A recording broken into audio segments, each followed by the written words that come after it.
Thank you very much. To all of you here in the field house, to thousands more who are in the Sports Coliseum, welcome. And I'm glad to be here today with my tremendous running mate, Lieutenant Governor of Minnesota, the people of Minnesota, Willing Yvonne Pretner-Solon.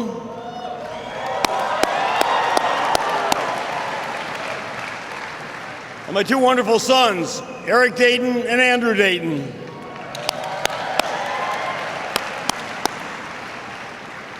We're here to thank the President of the United States for coming to Minnesota to support our DFL team, our three terrific incumbents, Attorney General Lori Swanson, State Auditor Rebecca Otto, the Secretary of State Mark Ritchie,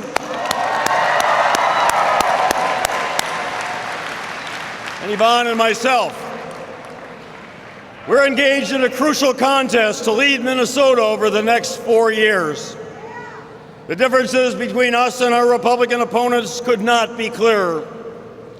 And one is that our DFL team will be a partner with the President of the United States in improving the lives of Minnesotans.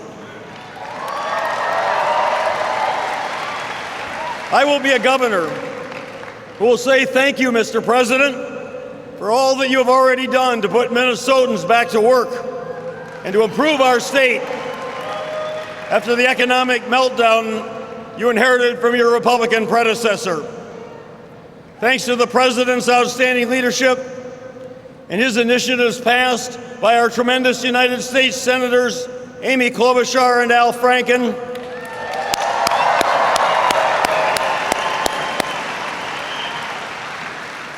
and our tremendous representatives Jim Oberstar, Colin Peterson, Betty McCollum, Tim Walz, and Keith Ellison.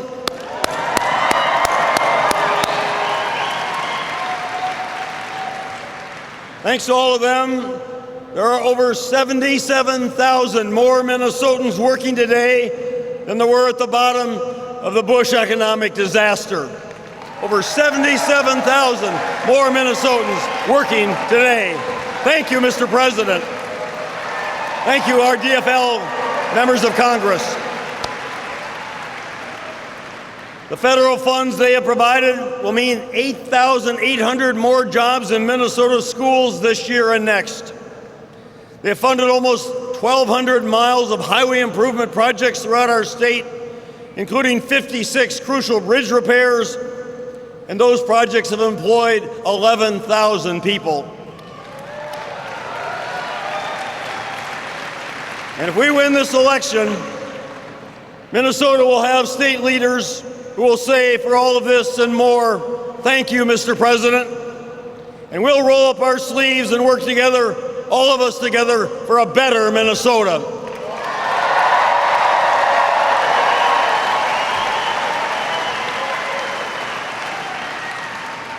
We will have a governor who will sign on day one the early opt-in for Medicaid, which would bring $1.4 billion in federal funds to Minnesota to enable hospitals throughout our state to provide better health care for all Minnesotans.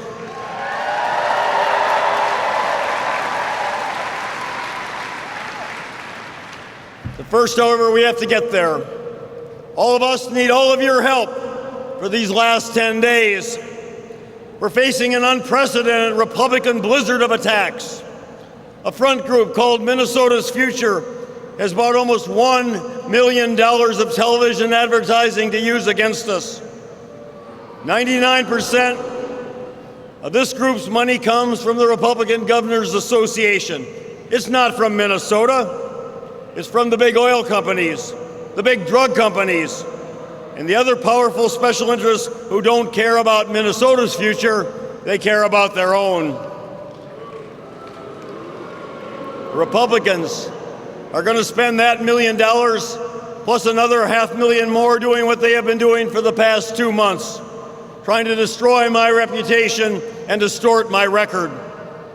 Well, my opponents may have $1.5 million, but they don't have you.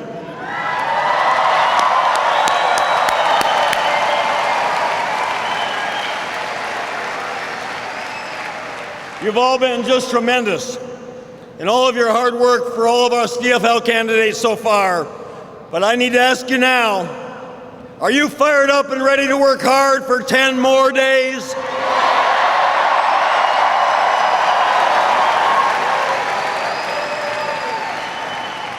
Are you ready to help us win on November 2nd?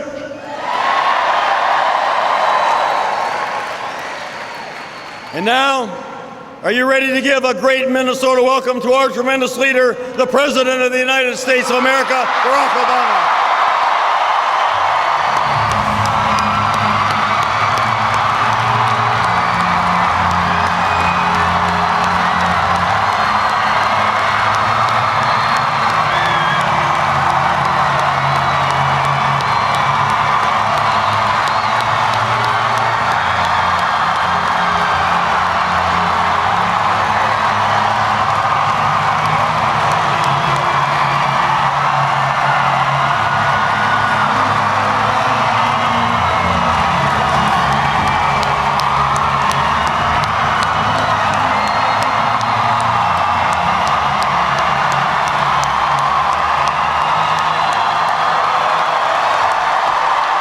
Hello, Minnesota.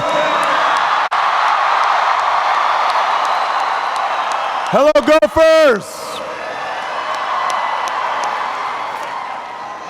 It is good to be back in Minnesota.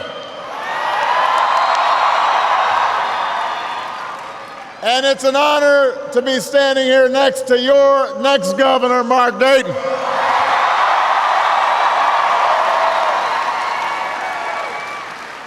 Let me just make mention of the other wonderful public servants who are here. Former Vice President Walter Mondale's in the House.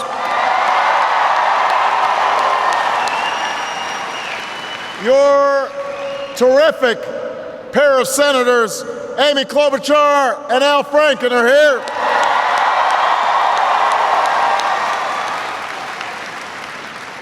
An outstanding congressional delegation, Keith Ellison, Betty McCollum, Jim Oberstar.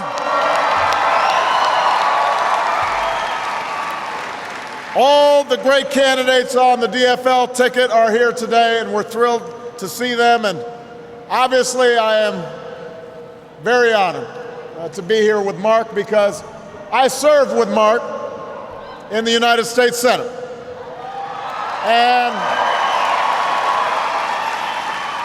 And so I know this man. And I know that he's been fighting for the people of this state his entire career. You know what kind of leader he is. You know what kind of fighter he is. Everybody else in this race might be talking about change. Here's the only candidate who can actually deliver change, who's absolutely delivered change before.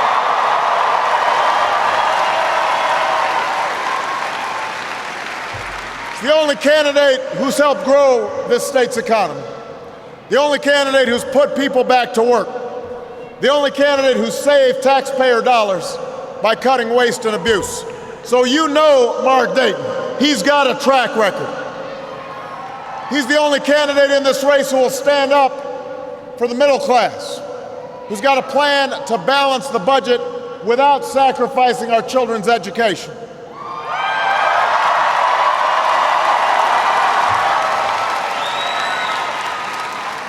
A candidate who has a plan to create jobs and help small business owners grow and to thrive. The point is, Mark Dayton has spent his life fighting for Minnesota. And now I need all of you to fight for Mark Dayton so we can keep this state moving forward.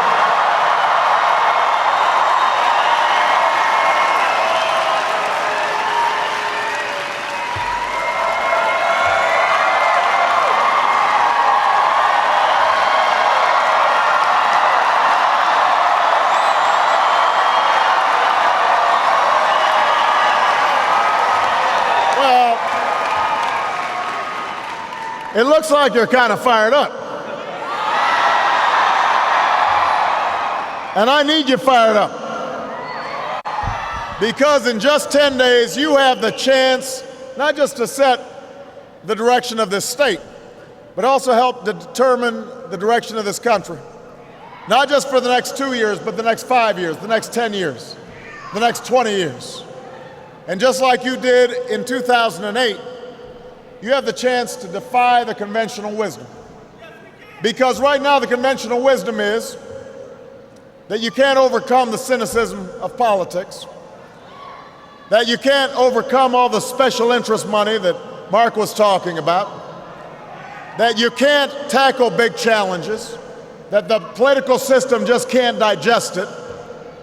The same way that they said in 2008 that you can't elect a skinny guy with a funny name to the presidency of the United States of America. And so in 2008 you said, yes, we can. In 2010, you've got to say, yes, we can.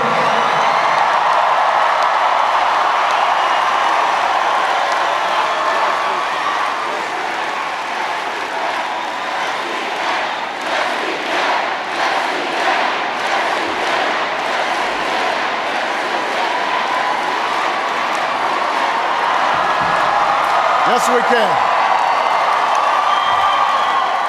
Now, look, there is no doubt that this is going to be a difficult election.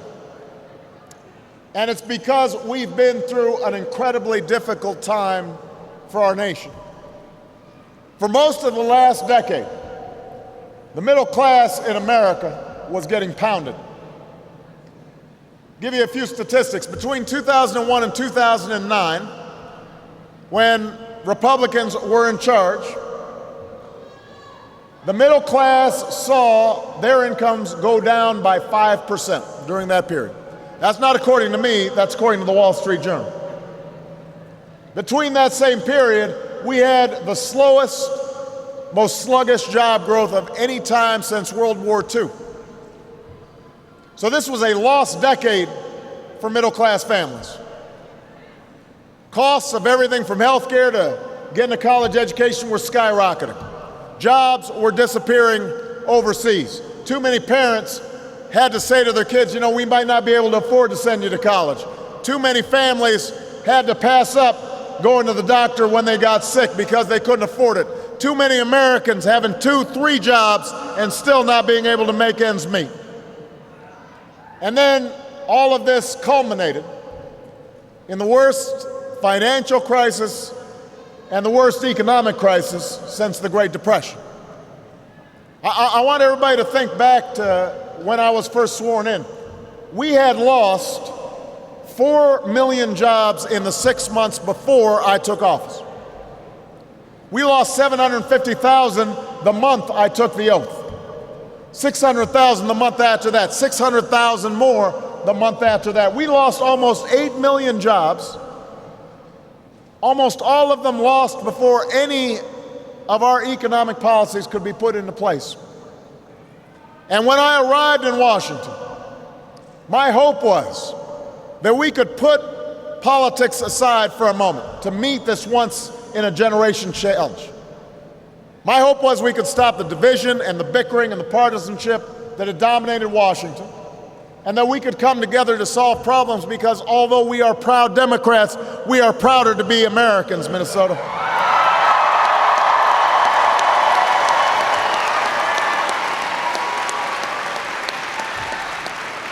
And I believe there are a lot of Republicans out there that felt the same way, but when we got to Washington, the Republican leaders in Congress, they had a different idea.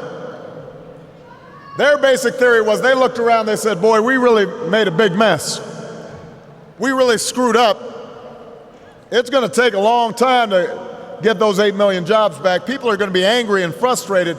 It's better if we refuse to cooperate, we say no to everything, we try to gum up the works in Congress, and we may be able to deflect the blame come the next election. We'll just pretend like we had nothing to do with it, and we'll point our fingers at the Democrats. In other words, the other side was betting on amnesia. They're betting that you forget who caused this mess in the first place. But Minneapolis, it is up to you to show them that you have not forgotten.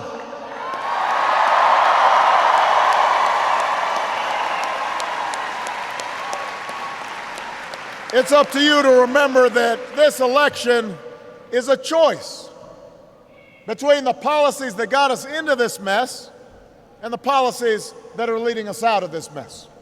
It's a choice between the past and the future, a choice between hope and fear, a choice between falling backwards and moving forwards. And I don't know about you, but I want to move forward. I don't want to go backwards.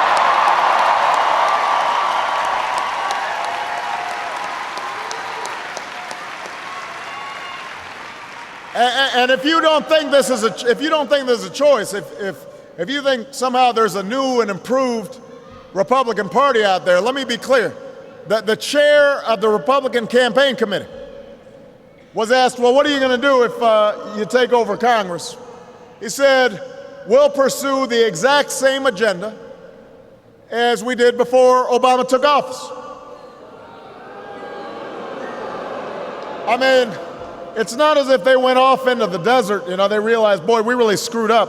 And they went and meditated for a while and came up with some new ideas. All they've got is the same old stuff that they were peddling over the last decade. Cut taxes mostly for millionaires and billionaires. Cut rules for special interests. And then cut middle-class families to fend for themselves. So if you're out of a job, tough luck, you're on your own. You don't have health care, their philosophy says tough luck, you are on your own. You're a young person trying to afford a college education, too bad. Pull yourself up by your own bootstraps, you're on your own. This same agenda turned a record surplus into record deficits, allowed Wall Street to run wild and nearly destroyed our economy. And I make these points not because I want to re-argue the past, I just don't want to relive the past. We can't afford it.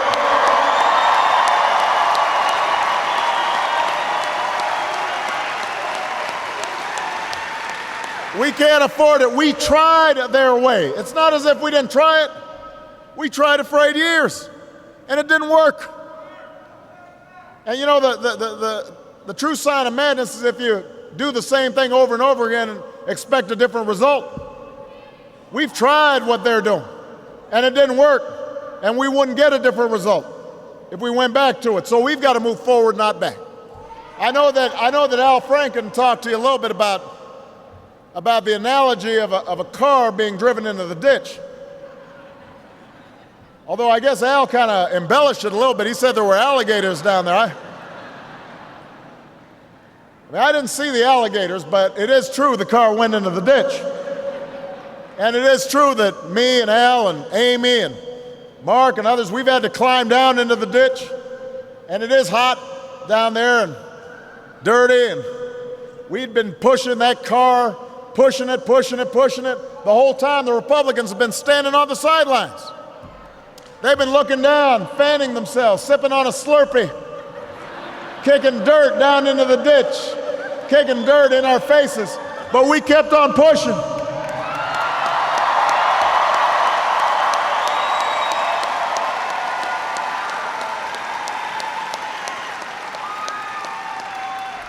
Finally, we got this car up on level ground, and yes, it's a little beat up. It needs to go to the body shop. It's got some dents. It needs a tune-up, but it's pointing in the right direction. And now we've got the Republicans tapping us on the shoulder saying, we want the keys back. You can't have the keys back. You don't know how to drive.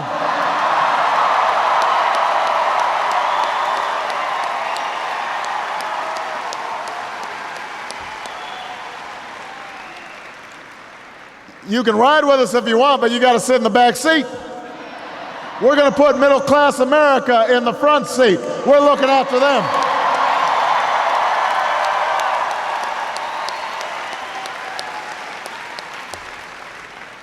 I mean, you have noticed when you want to go forward, what do you do with your car?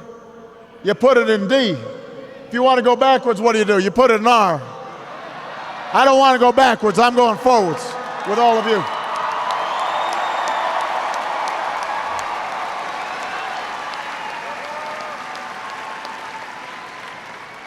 Minnesota, because of the steps we've taken, we no longer face the possibility of a second depression. The economy's growing again. We've seen 9 straight months of private sector job growth, but we've still got a long way to go. There are a lot of folks hurting out there, a lot of people hanging by a thread. There's still families who have members who were desperate for a job. There's still a lot of folks who are still worried about losing their home. That's what keeps me up at night. That's what keeps Mark up at night. That's what keeps us fighting. Because we've got a different idea about what the future should hold for America. And it's an idea rooted in our belief about how this country was built.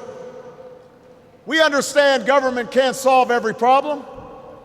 We know government has to be lean and mean. We know that everybody who pays taxes expects efficiency. They don't want to see their tax dollars wasted. But in the words of the first Republican president, Abraham Lincoln, who, by the way, could not win the nomination in the Republican Party these days, we also believe that a government should do for the people what they cannot do better for themselves. That we believe in an America that rewards hard work and responsibility and individual initiative, but also an America that invests in its people and its future. An America that invests in the education of our children, in the skills of our workers. We believe in an America in which we look after one another, where I say, I am my brother's keeper, I am my sister's keeper. That's our vision. That's the America that I believe in, and that Mark believes in, and that you believe in. That's the choice in this election.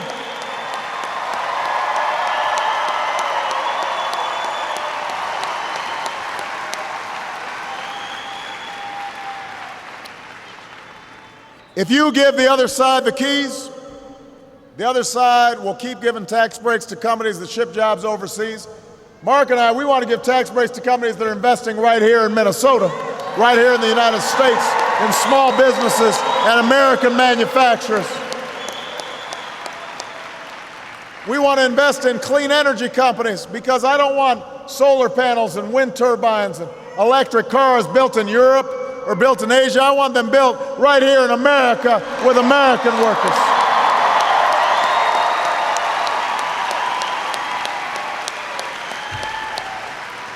That's the choice in this election. If we give them the keys, here's their big economic idea. This is their big job plan, is to cut taxes for the top 2%. It'll cost $700 billion. It'll be an average $100,000 check for millionaires and billionaires. 98% of folks would not see any of this money from this tax break. And to pay for it, we'd have to borrow money from China. Oh, and by the way, we'd also have to cut education spending by 20%.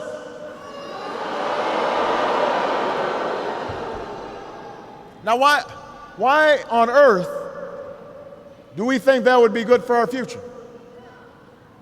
Do you think that China is cutting education spending by 20%? Is South Korea or India or Germany, are they cutting education by 20%? They're not playing for second place. They understand that our competitiveness will be determined by how well we educate our workers for tomorrow. And America doesn't play for second place either. We play for first place.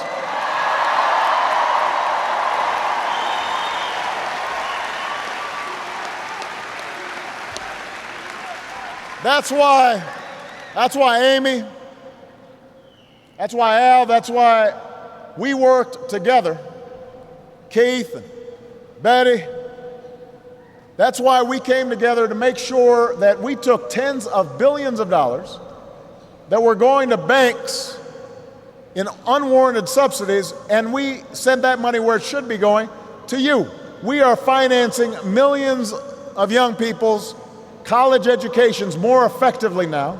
Higher Pell Grants, better student loans, a $10,000 tax credit for every young person going to college. Those are the kinds of choices we're making.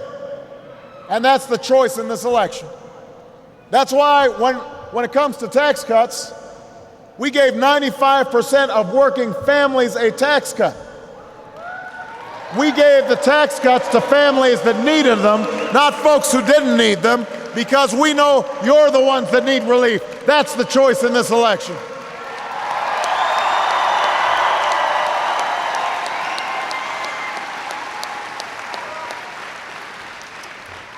We give the other side the keys back, and I promise you we'll have those special interests sitting shotgun. The chair of one of the other party's committees already promised that one of the first orders of business is to repeal Wall Street reform. Now think about this. We just had the worst financial crisis since the 1930s, and one of their first orders of business would be to eliminate protections for consumers, eliminate protections for taxpayers, go back to a system that resulted in us having to save the entire economy and take these drastic measures. Why would we do that? Why would we do that? Why would we go back to the point where credit card companies could jack up your interest rates without any notice and could institute hidden fees? Why would we go back to the healthcare policies that they believe in, where insurance companies can drop your insurance when you get sick? Why would we put those folks back in the driver's seat? Let me tell you about healthcare reform. Because of healthcare reform, everybody here who is under 26 can stay on their parents' healthcare even if they don't have health insurance.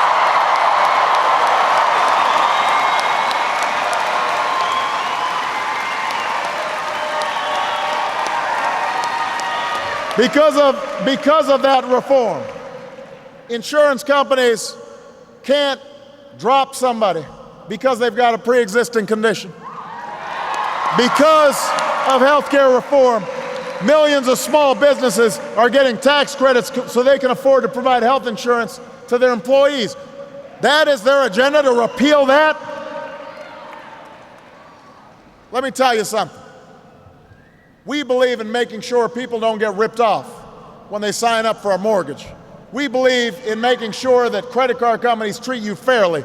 We believe taxpayers shouldn't ever be forced to pay for Wall Street's mistakes. We believe that insurance companies should cover you when you've been paying your premiums. That's what we believe. That's the choice in this election. That's why you've got to elect Mark Dayton governor, because he believes it too.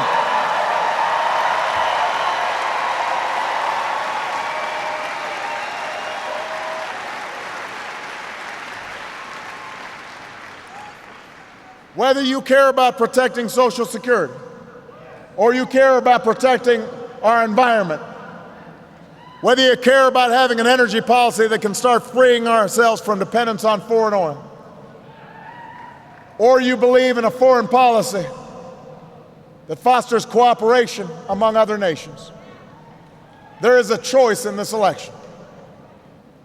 We know what we're fighting for, but right now the same special interests that we've battled on your behalf, they're fighting back hard. Mark mentioned it, they are spending millions of dollars. They want to roll back the clock, and they are pouring millions of dollars through a network of phony front groups, flooding the airwaves with misleading attack ads, smearing fine public servants like Mark. And thanks to a gigantic loophole, these special interests can spend unlimited amounts without even disclosing where the money's coming from. We don't know where it's coming from. We don't know if it's from the oil industry. We don't know if it's from banks. We don't know if it's insurance companies. Could be coming overseas. We don't know. They won't tell you. They don't want you to know. They don't want you to know. They won't stand behind what they do. This isn't just a threat to Democrats. This is a threat to our democracy. Minnesota has always had a tradition of clean, fair elections, a tradition of good government. We don't.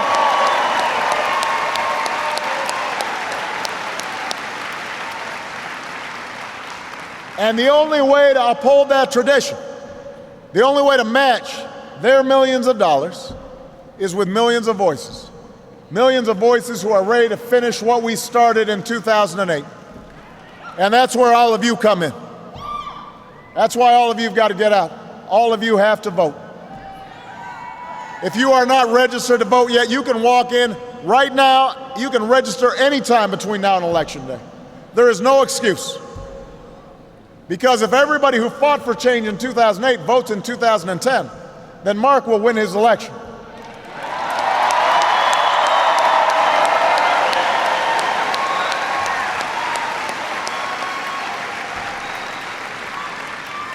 A lot of you got involved in 2008 because you believed we were in a defining moment. That it was a time when the decisions we make now would have an impact across the decades, would impact our children, our grandchildren, for decades to come. That's the reason you knocked on doors and you made phone calls and some of you cast your vote for the very first time, because you believed that in America, citizens who want to make their country better can make a difference. And you know what? I told you then, 2 years ago I told you, the change is not easy. Power does not give up without a fight. And I understand that some of you, since election night and inauguration day, when, it was a lot of fun, Beyonce was singing and Bono and everybody had their hope posters and everything looked like it might be easy. And I warned folks then, this won't be easy. Power concedes nothing without a fight. And so for the last 2 years, we have been grinding it out. We passed health care reform, but it was a hard fight. We passed Wall Street reform, but it was a hard fight.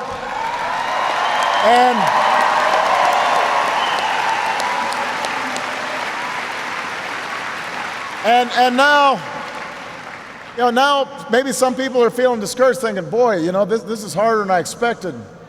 And maybe all that work that I did in 2008, maybe it didn't make as much of a difference as I had hoped. But I want everybody here to understand, don't let anybody tell you that what you did has not made a difference, that the fight isn't worth it. Because of you, there's somebody in Minnesota right now that instead of going bankrupt is able to get treatment for their cancer.